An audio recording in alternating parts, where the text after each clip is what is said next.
is Jim Marshall. I'm a resident of Cornwall. And my understanding of, and this is addressed to Mr. Murphy.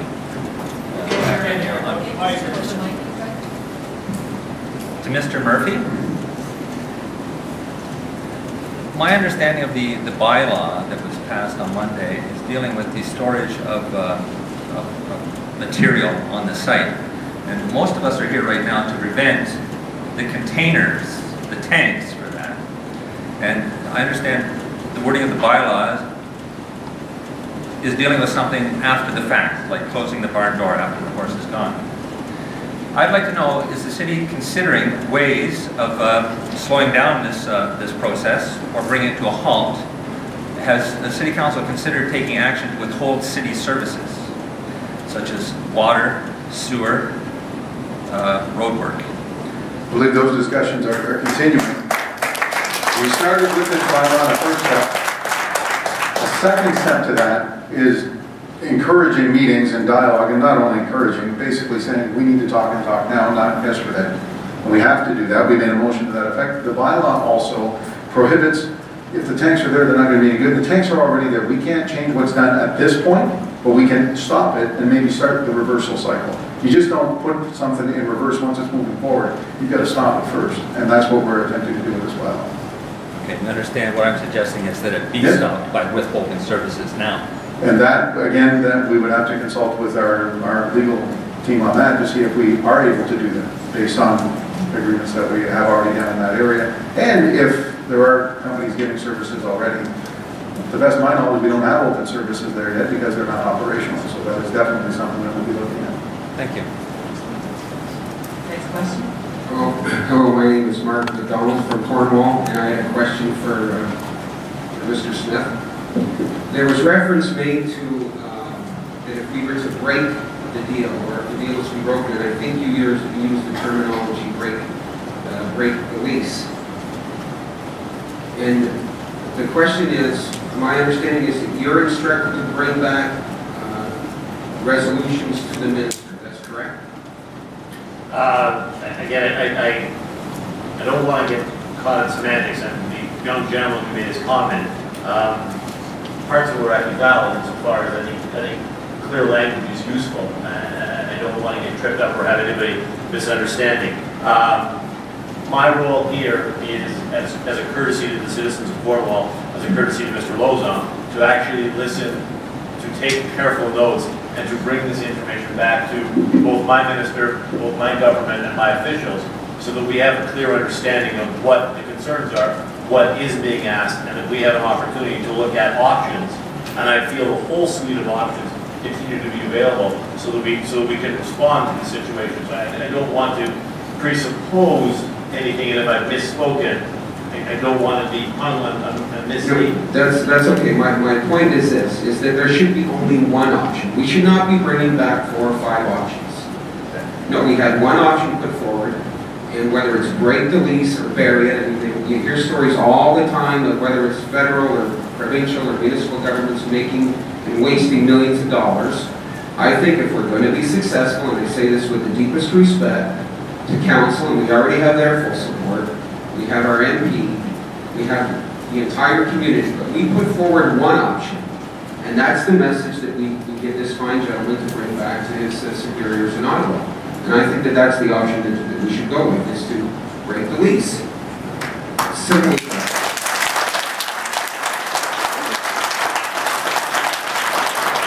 Thank you, Mark. Elaine Kennedy. One of the results of a study about the contaminated sediments along the waterfront of Cornwall was the establishment of the Cornwall Sediment Strategy and its protocols. Any work that is to be attempted along the waterfront that might impact the sediments must follow these protocols. 7 agencies were involved in forming the Cornwall Sediment Strategy: Environment Canada, Ontario Ministry of the Environment, Department of Fisheries and Oceans, Ontario Ministry of Natural Resources, Race and Region Conservation Authority, City of Cornwall, and the Mohawk Council of Akwesasne. My question, did Transport Canada talk to any of these 7 agencies to see if a project along the waterfront might have impact in their jurisdictions and on their regulations? If not, why not? And if yes, where are the approvals for this project? Thank you.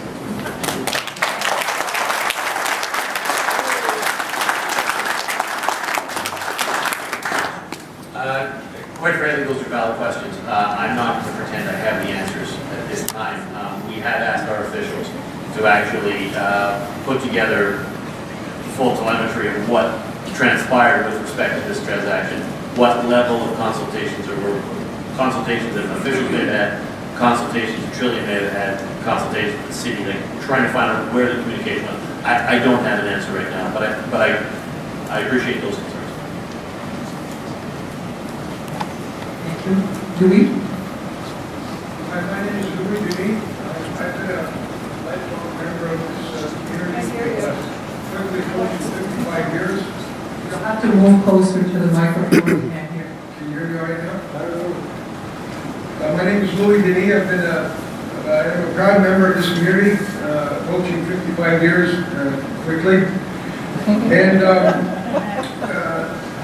I think our waterfront is just an absolute gem and likely the most valuable asset our city has when we look at future growth. I would like for my children and their children to see and experience the same thing as we did growing up. I've just framed, at least on the personal side, what my thoughts are. On the business end, I would like to speak to the traffic issue. And Mr. Lozon, your information basically stating that we would see 1 truck per day come in and out of the facility. I'd like to suggest otherwise. I've been in a similar business for about 30 years. Very familiar with liquid calcium chloride, manufacturing and distribution side. And I can tell you that a facility of that size, firstly, when you build a marine terminal, your objective is to get throughput. And if you can turn that or fill those terminals 2, 3, 4 times a season, clearly it's a much better economic model for you. The point here is that 1 truck per day, 300 trucks per day, as you suggested, is not going to cut it. The business I run is a much smaller operation than Trillium or their other company called Pollard Highway Products. And on a busy summer day, we can pull in excess of 10 to 12 truckloads per day. That period of time, that busy dust control season runs from May through the end of July into August, when people are outside enjoying their homes, quiet enjoyment of their properties. People are using bicycle path, and we will see, on average, when it's busy, at least 10 trucks a day. And I'm being very conservative. We can do the math on 4 months there.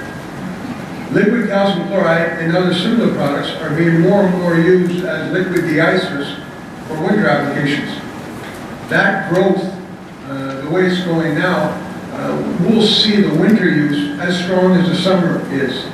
And I suggest that January through March, perhaps even a bit earlier, that traffic will be as busy. So the number that you've been given should probably be tripled easily.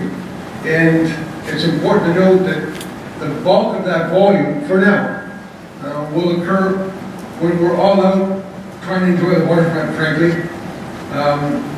That growth will also occur during the winter.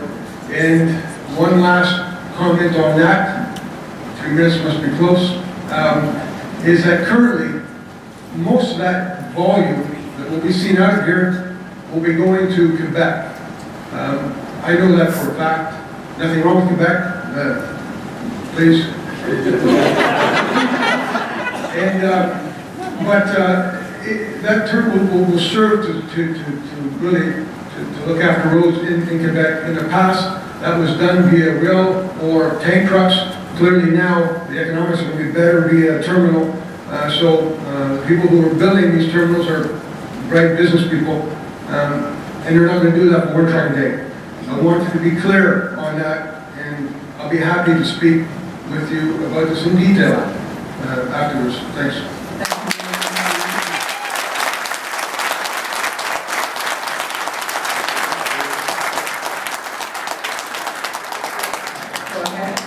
Yeah, hi, Jamie Gilsig, Cornwall resident, activist, and My question is directed at Councillor Murphy, who is representing council at the table, but I see most of the council is present here, even if the mayor isn't. Councillor Murphy, are you prepared to initiate with council to disclose every single document related to this lease from going back to July and make it open to the public and to the media so that the public can get at the truth? And if it's discovered that there's some things that haven't been disclosed to council or others, to call in outside police agencies to do a full investigation? Why would we have documents on property we don't own?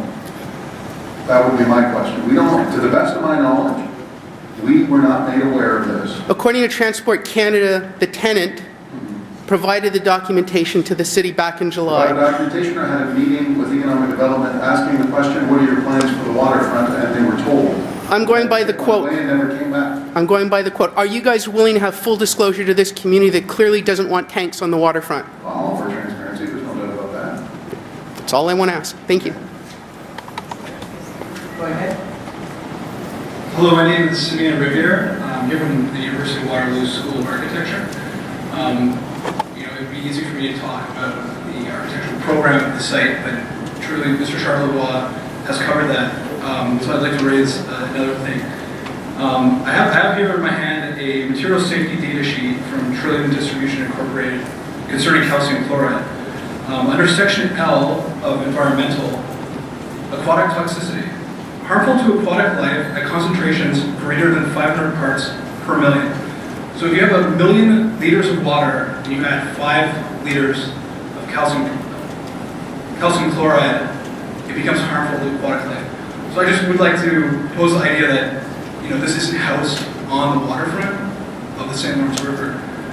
That being said, Trillium Distribution Incorporated, they want to be part of our community, obviously. So if I could make a suggestion, perhaps we could exchange land that the city owns for this chunk of land on the waterfront, and these tanks could be built somewhere further away from the river.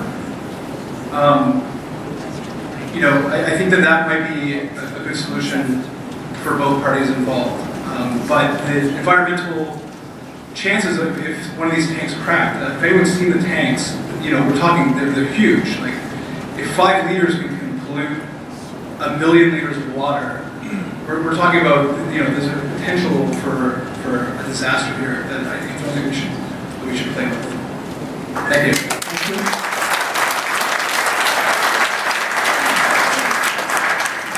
Roland?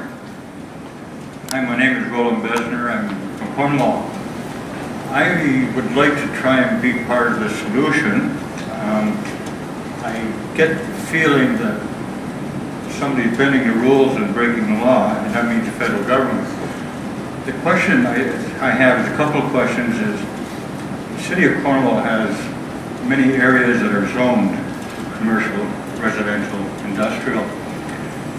Mr. Murphy, could you tell me what the zoning is surrounding that piece of property? There's a mixed zoning around that property. There is some commercial, I believe there's some residential, and there's minor industrial there as well, all within probably about 3-block radius. There's parkland down there as well. So are you also telling me that the federal government land does not come under the city of Cornwall zoning? To the best, I would have to... Do they have their own rules? Well, we don't have a direct say in those lands because they are the federal government lands. So if we have a residential zoning abutting Pretty close, property, then the federal government can still do what they can put up an industry if they wanted to. We also have a couple of industries down in that area as well, right now, that exist and have been there for several years.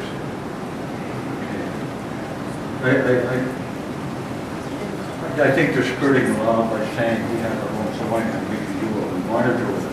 But I think that the city, personally, I think that there's things that you guys can do, that if it's a residential area, that we don't want to have commercial trucks going up and down Longbow Street kind of thing, In this very instance, I would tend to agree with you because my view is consistent with the waterfront master plan, and that doesn't include those tanks. Yeah. Okay, thank you. Thank you, Roland. Your question? Hello, my name is Ken Taylor again. So my question is, if this is based on, like, it's more or less, from what I see, an economic issue. Whereas Hollywood, they don't have to export or do anything other than digital media. And that is one very